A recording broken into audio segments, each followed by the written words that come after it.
I've sacrificed my job, my time, my effort to help a friend in need or to help someone close in need. However, once that person got well or that person got what they wanted, what they were looking for, they forgot all about me. Now they're wanting to know what to do. How did they act in this situation? So I think the person needs to look at their intentions, because if you're helping people to get something back, then there's a problem there. You do good for the sake of just doing good because you love everyone. Let's say this was a family member and we give, we help them get to a certain place. Let's say you've taken time off work, you've taken leave and so forth to help them, and they've gotten to a certain level and let's say they were in debt and you help them pay off some debt. And the moment they got solid and they started making more money than before, now they're making more money than you are, and straight away this person just disappeared. Doesn't want to call back, doesn't want to talk to you, doesn't want to get in contact with you. And this is a common scenario that happens all the time. How do you manage it? Do you just let them go? Do you pursue and ask what's going on?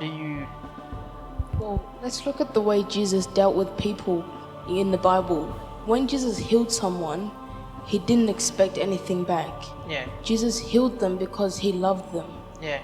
And we're created in God's image, right? Yeah. And God is love, right? Yeah. We're out to be love to others. Yeah. So then let's understand what love is, right? So love tells us love is patient, love is kind. Yeah. We don't hold grudges, we don't keep a list of what we've done for people. Yeah. We just give, because love is forgiving, not Yeah. forgetting.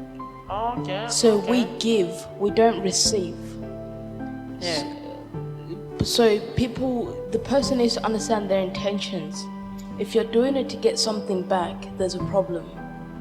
Yeah. Because when you become full with love, it no longer becomes about you. Yeah. It's about other people. Yeah. So you sort of sometimes humble yourself to improve the lives of others. That's true. That's true. So I think if the person is getting hurt by like this, I think he needs to revalue why he's doing it. Yeah. In that situation, I would just, reevaluate your intentions and your purpose for doing anything really, and for giving to that person. I guess because if you feel down that they left or anything like that, then you've obviously been giving with conditions. Yeah. And love is unconditional.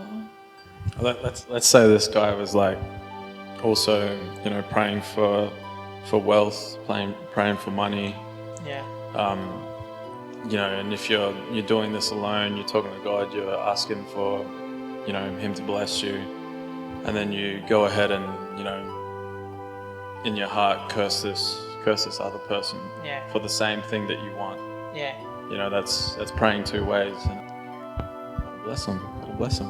I have similar situations like this happen pretty often, like where people come to me with their struggles and stuff, and once it's like they solve it, whatever, get through it, they stop talking to me. Yeah. And then next time I'll hear from them is when they have another problem. The next problem, yeah. But it doesn't like affect me because I have some sort of like understanding of like put myself into their situation, why they're doing what they do.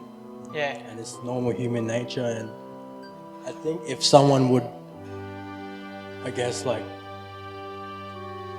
have a grudge against them, like that wouldn't be really secure.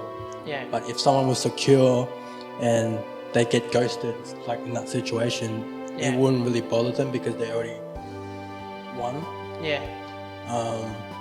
So I guess it's just like understanding for me why people do that, because it happened like several times.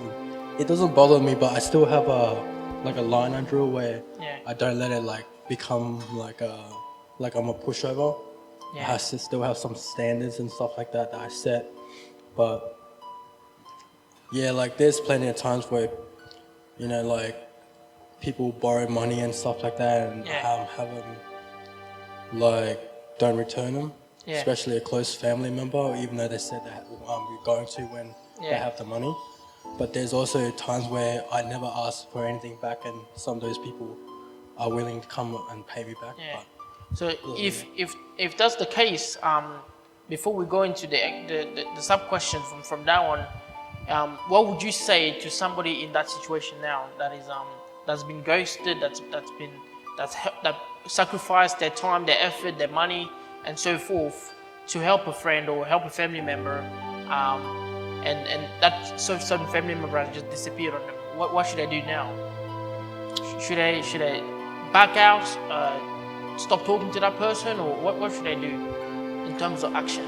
well, I would tell them if I was in their shoes, I would just continue on to my purpose, because stay in your own lane, because God knows, God sees what you're doing and your intention. So if you keep that and be honest to yourself, check your intention. If you know it's right, and you don't have nothing to worry about, because God sees your works.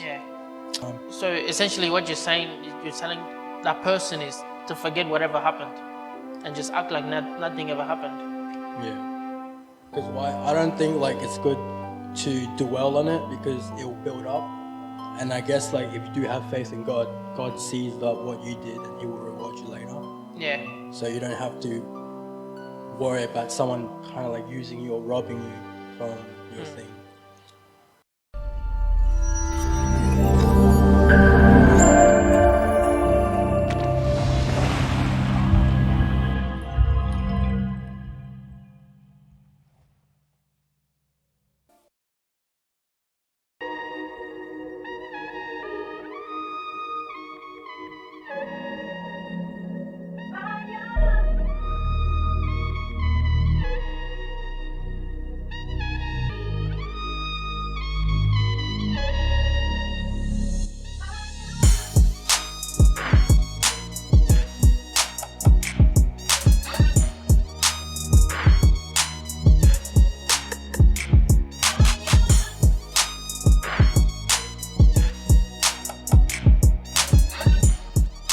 Discover your gift and purpose to become effective in this life. Welcome to Reality Creation TV.